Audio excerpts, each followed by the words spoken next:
لقد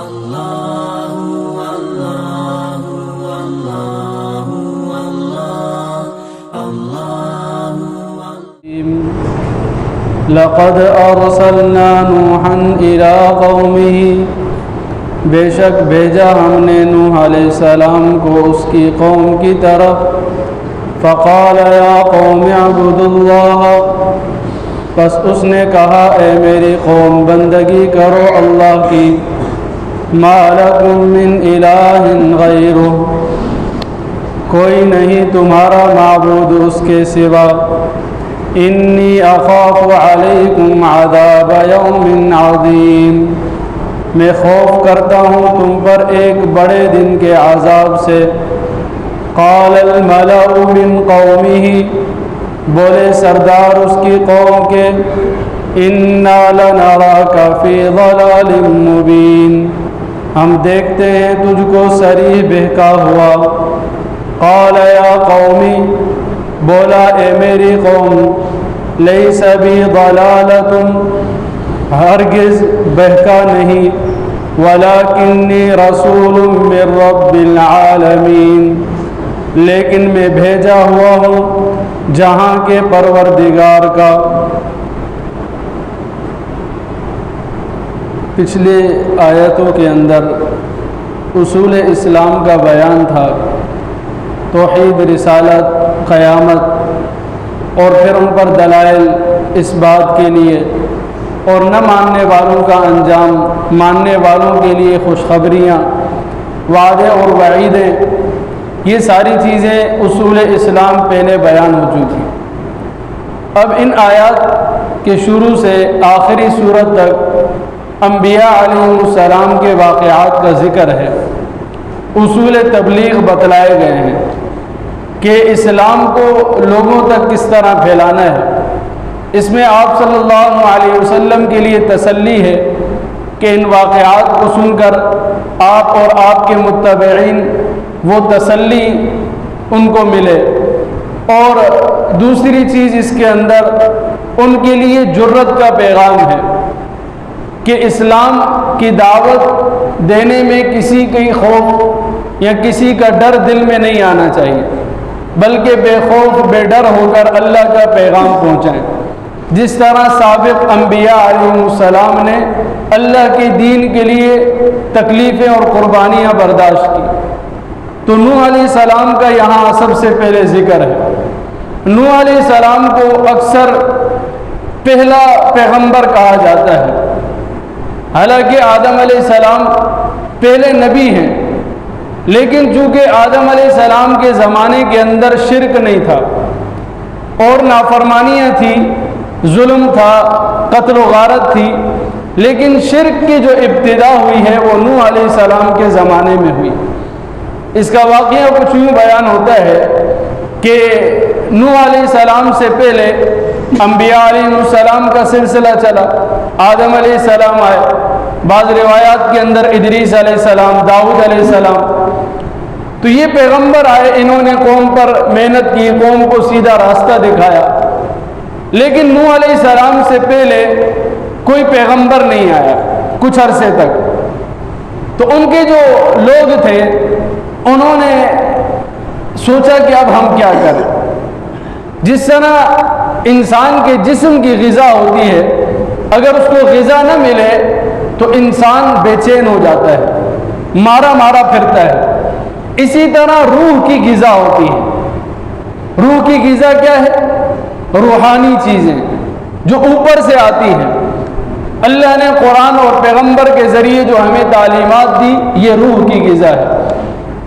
جس طرح مردہ انسان ہے اس کو غذا کی ضرورت نہیں ہوتی، اس طرح جس انسان کی روح مردہ ہو جائے اسے پھر شریعت کے باتوں کی ضرورت نہیں پڑتی، اس میں کوئی دلچسپی نہیں ہوتی.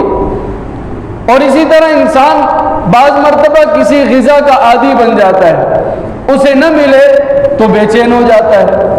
جیسے آپ حضرات درس قرآن میں بیٹھتے ہیں تو یہ روح کی غذا ہے. اکثر ایسے لوگ ہوتے ہیں اگر درس قرآن نہ ہو تو بے چین ہو جاتے ہیں، کیونکہ ان کی روح کی عادت بن گئی ہے قرآن سننا.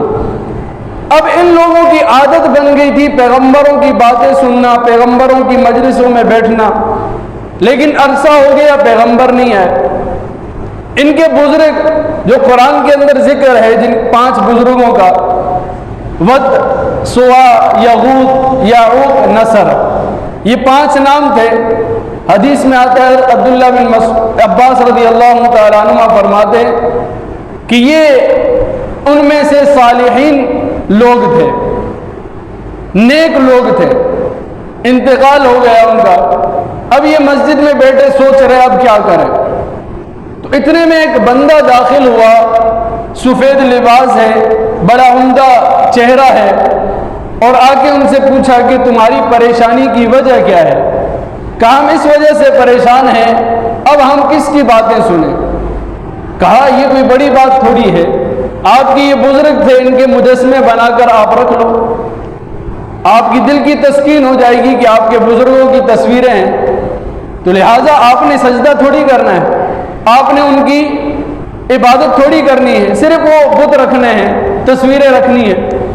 تو انہوں نے بھی سوچا کہ واقعی میں بات ٹھیک ہے اس کی، ہم نے کون سا ان کی عبادت کرنی ہے، اور شیطان کو بھی پتہ تھا، پختہ لوگ تھے، اگر ان کو ڈائریکٹ میں کہوں گا کہ عبادت کرو تو یہ میری بات نہیں مانیں گے، اس لیے اس طریقے سے ان کو ورگلایا۔ اب انہوں نے جا کے وہ تصویریں یا جو بھی بت ہیں بنا ڈالے۔ اب وہ جو آنے والی نسل تھی اس کو پھر شیطان نے یہ کہا کہ تمہارے آبا و اجداد تو ان کی پوجا کیا کرتے، ان پر ماتھا ٹیکا کرتے، ان سے مدد مانگتے، ان کو مشکل کشا کہتے، جسے آج بھی ہمارے دور کے اندر لوگوں نے بعض بزرگوں اور بعض پاکیزہ ہستیوں کے نام سے اس طرح کی باتیں منسوب کی ہیں کہ انہوں نے کہا ہے کہ ان کو مشکل کشا پکارو، ان سے مدد مانگو، حالانکہ ان کا عقیدہ توحید کا تھا، ان کا عقیدہ اللہ کو یکتا ماننے کا تھا، اللہ کے سوا کسی سے مدد نہ مانگنے کا تھا۔ تو اب انہوں نے جب یہ شروع کیا تو شرک کی یہاں سے ابتدا ہوئی۔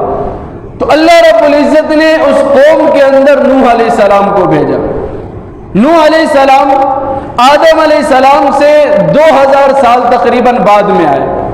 آدم علیہ السلام کی عمر 1000 سال ہے، اور جیسے روایت میں آتا ہے کہ اس میں سے بھی 40 سال کم، کیونکہ آدم علیہ السلام نے اپنے 40 سال اپنے بیٹے داؤد علیہ السلام کو دیے تھے کہ میں اپنی عمر سے اس کو دیتا ہوں۔ یہ قصہ طویل ہے۔ تو آدم علیہ السلام کا 1000 سال، پھر اس کے بعد 1000 سال کے بعد نوح علیہ السلام پیدا ہوئے۔ نوح علیہ السلام کو 40 سال کی عمر میں نبوت ملی۔ روایات مختلف ہیں کہ نوح علیہ السلام کا نام کیا تھا۔ بعض کہتے ہیں کہ سکن نام تھا، سکن یعنی جہاں انسان کو سکون ملے، چونکہ طویل عرصے کے بعد انسانیت کو نوح علیہ السلام کی ذات سے سکون ملا، وہاں حقیقی معنی میں انہیں راحت اور اطمینان ملی، اس لیے ان کا نام سکن پڑا۔ اور بعض کہتے ہیں ان کا نام شاکر یا یشکر تھا، کیونکہ بڑے شکر گزار تھے، اتنی تکالیف کے باوجود بھی اللہ کا شکر کرتے، اللہ کی ناشکری نہیں کرتے۔ اور بعض میں آتا ہے کہ نام ان کا عبد الغفار تھا، اور ان کا لقب جو ہے نوح تھا۔ نوح اس لیے کہ یہ زیادہ تر امت کے غم میں رویا کرتے، امت کے حالات دیکھ کے، امت کی جو پستی تھی اس کو دیکھ کر یہ رویا کرتے کہ قوم کس دلدل میں پھنسی ہوئی ہے۔ نبی سب سے زیادہ انسانیت کا غم خوار ہوتا ہے۔ بعض کہتے ہیں کہ اللہ کے ڈر اور خوف سے زیادہ رویا کرتے، اتنا رویا کرتے کہ ان کا نام نوح پڑ گیا۔ نوحہ کہتے ہیں رونے کو، تو ان کا نام نوح پڑ گیا، رونے والا۔ اور ایک روایت کے اندر آتا ہے کہ ایک مرتبہ کسی بد شکل کتے کو انہوں نے دیکھا، کتا مرض میں مبتلا تھا، بد شکل بھی تھا، اس نے کتے کو کہا کہ اے بد شکل کتے، تو اللہ نے اس کتے کو زبان دی، اس نے نوح علیہ السلام سے کلام کیا اور کہا کہ تم مجھ میں عیب تلاش کر رہے ہو، یہ جس نے میری تخلیق کی ہے۔ تو نوح علیہ السلام پر اس کلام کا بڑا اثر ہوا اور اس بات سے رویا کرتے کہ یہ میں نے کتنی بڑی بات کر دی، اللہ کی مخلوق ہے، یعنی گویا میں نے اللہ پر اعتراض کیا۔ تو اس چیز کو لے کر اتنا رویا کرتے کہ ان کا نام نوح پڑ گیا۔ الغرض ان کا نام عبد الغفار تھا اور ان کا لقب نوح کثرت رونے کی وجہ سے نوح پڑ گیا۔ یہ طوفان نوح جو آیا، نوح علیہ السلام کے زمانے میں نوح نے اپنی قوم پر بد دعا کی، وَلَا تَذَرْ عَلَى الْأَرْضِ مِنَ الْكَافِرِينَ دَيَّارًا، اے اللہ زمین پر کوئی کافروں کا گھر نہ چھوڑ، کسی کافر کو زمین پر نہ چھوڑ۔ تو ساری جو اس وقت دنیا تھی، جو انسانیت تھی، ختم ہو گئی، سوائے انسانی وہ انسان جو نوح کشتی نوح پر تھے، ان کو اللہ نے بچایا، حتیٰ کہ ان کا بیٹا کنعان وہ بھی طوفان نوح میں غرق ہوا۔ تو اس کے 60 سال بعد پھر ان کی وفات ہوئی۔ ان کی عمر 1300 سال بھی آتی ہے، 1400 سال بھی آتی ہے، لیکن جو قرآن میں اللہ نے فرمایا فَلَبِثَ فِيهِمْ أَلْفَ سَنَةٍ إِلَّا 50 عام، کہ 950 سال، 950 سال انہوں نے اپنی قوم کے اندر زندگی گزاری، کیونکہ یہ اللہ رب العزت نے قرآن میں بیان کیا۔ تو اس لیے علماء فرماتے ہیں کہ یہ قول زیادہ معتبر ہے۔ تو اللہ رب العزت نے نوح علیہ السلام کا یہاں ذکر کیا، فرمایا لَقَدْ أَرْسَلْنَا نُوحًا إِلَىٰ قَوْمِهِ، کہ بے شک ہم نے نوح علیہ السلام کو رسول بنا کر بھیجا اس کی قوم کی طرف۔ تو معلوم ہوا کہ نوح اپنی قوم کے نبی تھے، عالمی نبی نہیں تھے۔ ہر نبی اپنی قوم کے لیے آیا اور ہمارے نبی تمام جہاں کے لیے آئے، عالمی نبی۔ تو فرمایا اِلیٰ قَوْمِهِ، اس کی قوم کی طرف۔ اور جب ہمارے پیغمبر کی باری ہے کیا فرمایا؟ وَمَا أَرْسَلْنَاكَ إِلَّا رَحْمَةً لِلْعَالَمِينَ، ہم نے تمام جہاں کے لیے اب تو آپ کو نبی بنا کر بھیجے۔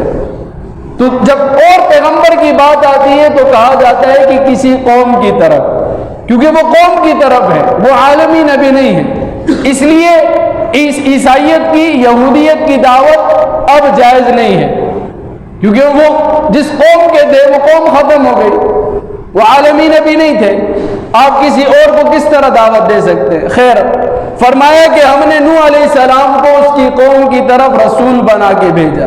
فقال یا قوم اعبدوا اللہ، تو کہنے لگے کہ اے میری قوم اللہ کی عبادت کرو، ما لکم من الہ غیر، اس کے علاوہ تمہارا کوئی معبود نہیں، کوئی مسجود نہیں، کوئی مشکل کشا نہیں، وہی تمہاری حاجتیں پوری کرے گا، اسی سے مدد مانگو۔ نوح علیہ السلام کی بھی دعوت کیا تھی؟ ایک اللہ کو پکارو۔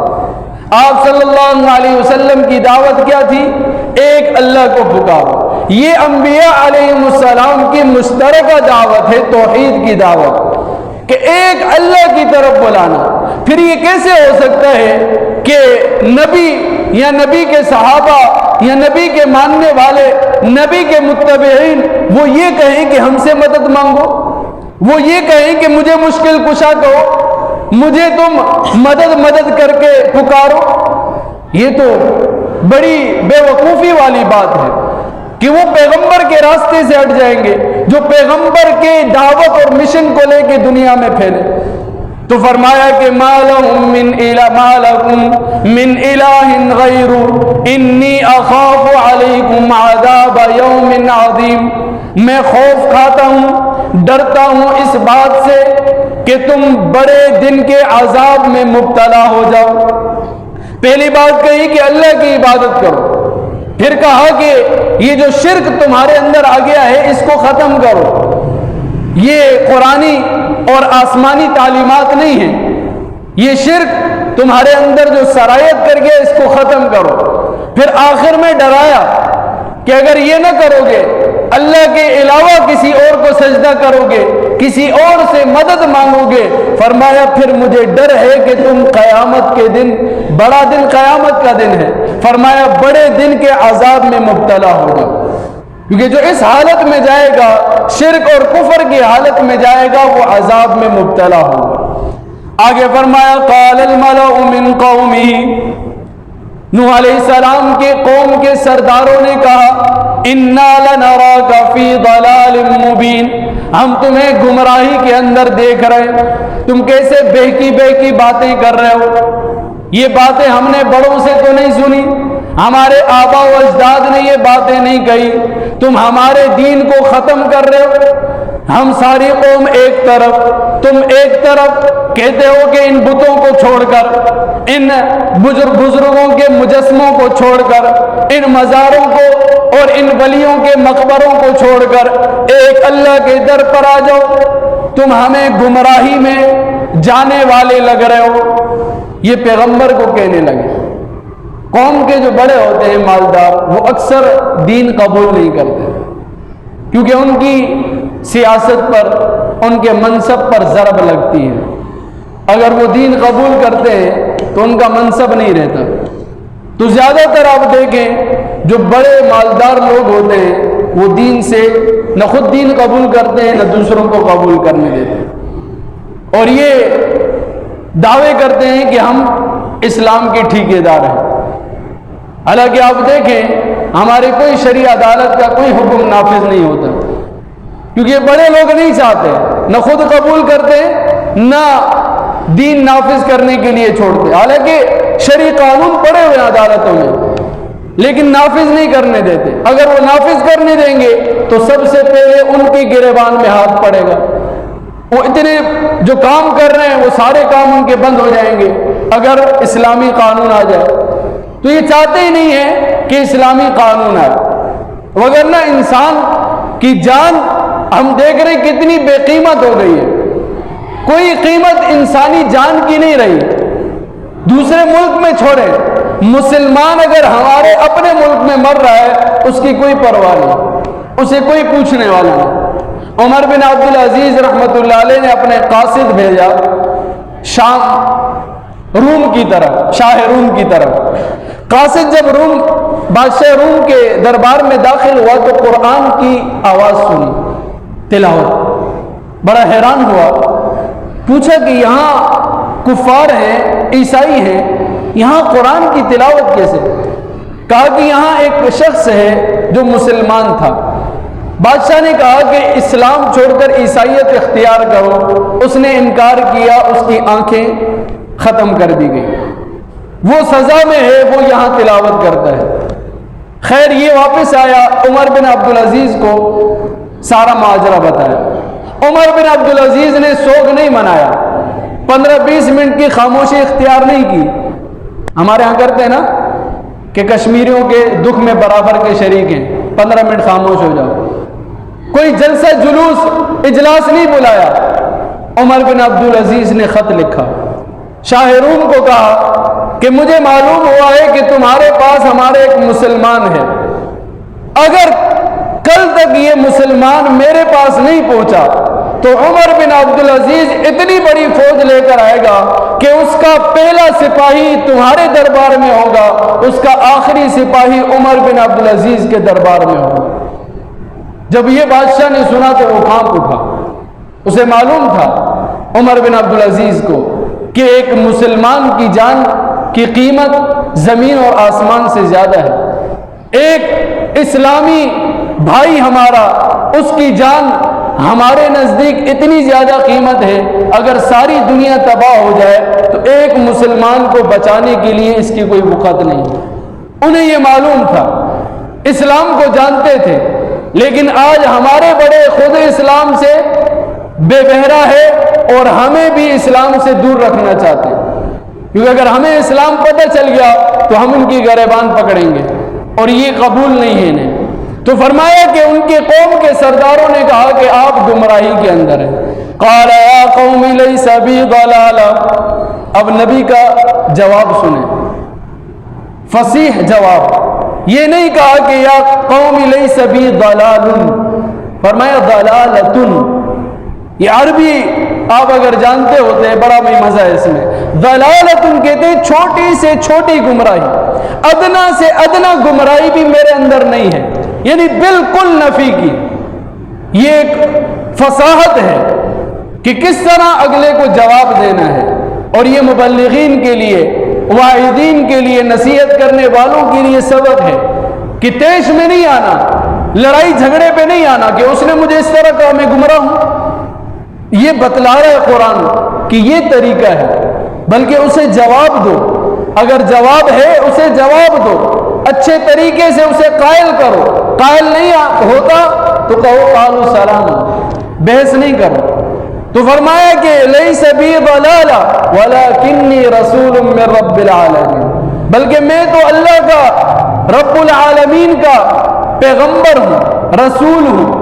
میں وہ باتیں لے کر آتا ہوں جو تمہیں معلوم نہیں ہے. اللہ تعالی عمل کی توفیق نصیب. الحمدللہ رب العالمین والعاقبۃ للمتقین، الصلاۃ والسلام علی سید الانبیاء والمرسلین. ربنا هب لنا من ازواجنا وذرياتنا قرة أعين واجعلنا للمتقين إماما. سبحان ربك رب العزة عما يصفون وسلام على المرسلين والحمد لله رب العالمين. آمين.